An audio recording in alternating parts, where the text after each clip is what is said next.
क्या अमित शाह की कुंडली में देश का प्रधानमंत्री बनने का योग है? अगर है तो कब है? कब बन सकते हैं वो प्रधानमंत्री? क्या योगी आदित्यनाथ से बेहतर होंगे अमित शाह, या अमित शाह ही बनेंगे, या योगी आदित्यनाथ ही बनेंगे? और इसके अलावा हम आज बात करेंगे आंदोलनों की। इतने बड़े देश में आंदोलन हुए, उनमें अमित शाह की जो छवि बनी, और अमित शाह जिस तरह दिखते हैं, गुस्से वाले, रौद्र रूप वाले, क्या सच में अमित शाह इतने रौद्र रूप वाले हैं?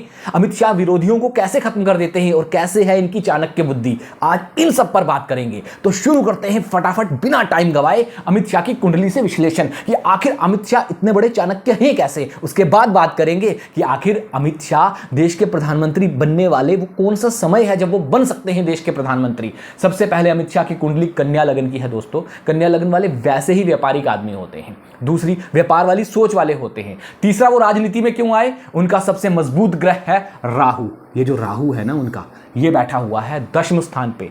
और दशम स्थान मतलब कि राज दरबार और उच्च का, मिथुन राशि का। मतलब अमित शाह को तो राजनीति में आना ही था, और अमित शाह को राजनीति में आने के बाद और क्या क्या करना है?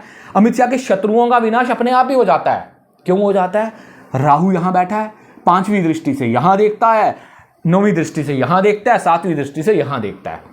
मैं ज्यादा लंबी चौड़ी आपको मतलब डिटेल में वैसे नहीं बताऊंगा, क्योंकि हर आदमी को कुंडली का वह हिसाब समझ नहीं आता। इसलिए मेरी कोशिश होती है मैं आपको सिंपल भाषा में समझाऊं, जो आपके काम की हो, आपके फायदे की हो। तो अमित शाह का शत्रुहंता दोष है। मतलब अमित शाह के साथ जो भी पंगा करने के लिए आएगा वो अपने आप ही मिट जाएगा, क्योंकि उनके राहु यहां बैठे हैं। उसके बाद अमित शाह के शनि यहां बैठे हुए हैं। शनि इस लगन के लिए कारक हैं, लेकिन शनि शत्रुहंता वाली जगह बैठे हैं। तो क्या मतलब दुश्मन पैदा होते रहेंगे, होते रहेंगे, होते रहेंगे। अमित शाह को कुछ करने की जरूरत नहीं है, दुश्मन खुद ही मरते रहेंगे।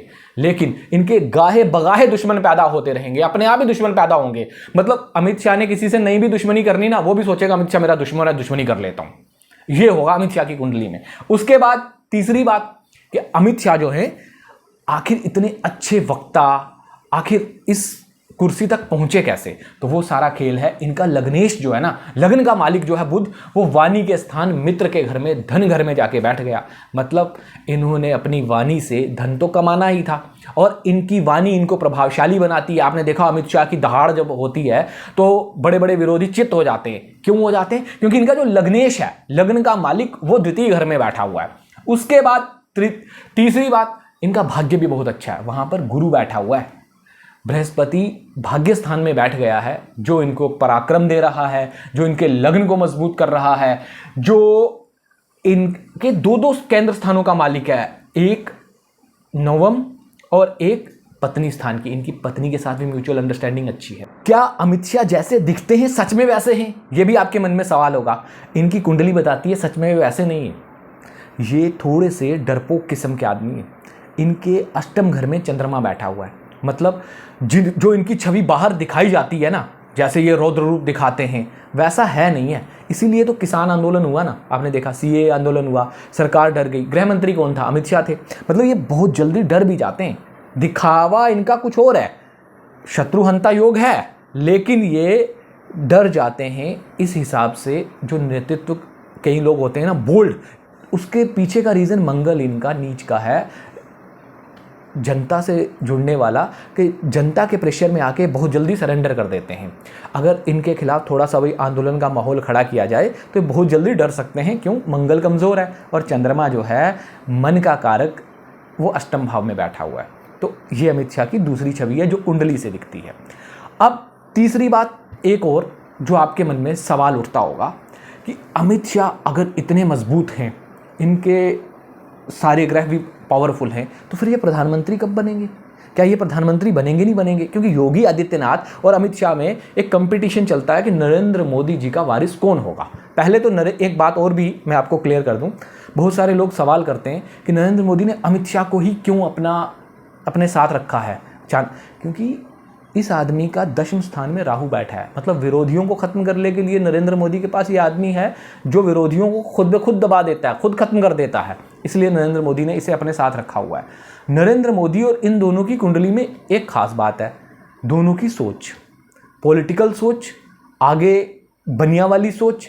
ये दोनों बनिया हैं, ये बात नहीं कर रहा हूँ, सोच दिमागी मतलब बिजनेस माइंडेड सोच जो है, हर चीज में बिजनेस निकाल लेना, ये दोनों की सोच, और दूसरा इनका दुश्मनों को खत्म करने वाला चैलेंज।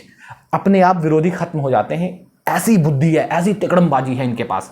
अब प्रधानमंत्री बनने का योग कब आएगा? तो इनके जन्म कुंडली में 2 बार प्रधानमंत्री बनने का योग है। अगर इस समय में ये प्रधानमंत्री बने तो बने, अगर इस समय में नहीं बन पाए तो ये जीवन में प्रधानमंत्री नहीं बन पाएंगे। एक योग जो है वो शुरू हो रहा है इनको 7/26/2026, 7वां महीना, वहां से 11 महीना 2028, 26 से 28 के बीच में यदि ये प्रधानमंत्री बन जाते हैं तब इनकी कुंडली में प्रबल योग है। अगर नरेंद्र मोदी राष्ट्रपति बन जाएं, इन्हें सत्ता सौंप दें कि आप प्रधानमंत्री बन जाओ, मैं राष्ट्रपति बन जाऊं, ऐसा कुछ होता है तो ये प्रधानमंत्री बन सकते हैं। ऐसा भी हो सकता है कि ये गुजरात के मुख्यमंत्री बन जाएं, इस दौरान ये खुद फिर से गुजरात चले जाएं, ऐसा भी हो सकता है, क्योंकि तब इनको गुरु में बुध की दशा चलेगी, बुध वाणी स्थान पर है, बुध इनको दूर पहुंचा सकता है।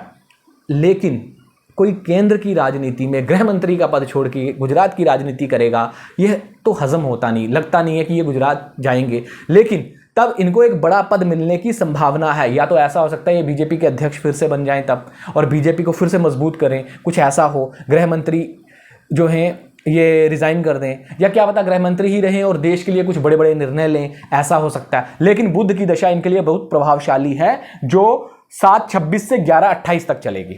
इसके बाद इनकी कुंडली में प्रधानमंत्री योग जो है वो बहुत दूर के बाद आता है, कि मतलब वो आता है, गुरु में इनको राहु की दशा चलेगी। जब इनको ये प्रबल योग आता है वह आएगा 7/2035, जी हाँ 7/2035 से पीएम का योग चलेगा इनको, तब ये प्रधानमंत्री बन पाएंगे।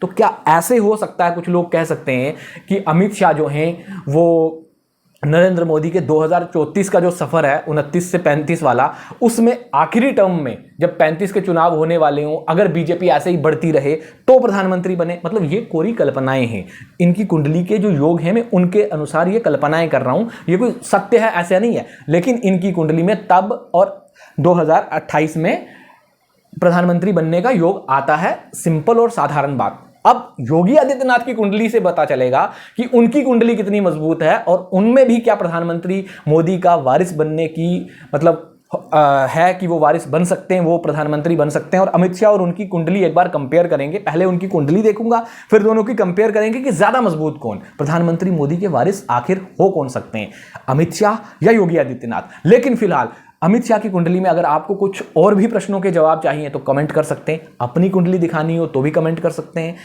अगर आपको ये कुंडली अच्छी लगी लाइक कीजिए, शेयर कीजिए, सब्सक्राइब कीजिए और इस चैनल को सब्सक्राइब करना मत भूलिए। राजनेताओं की कुंडलियों का विश्लेषण ऐसे ही करता रहूंगा, आगे भी और भी डिटेल के साथ दूसरे नेताओं की कुंडली का विश्लेषण होगा।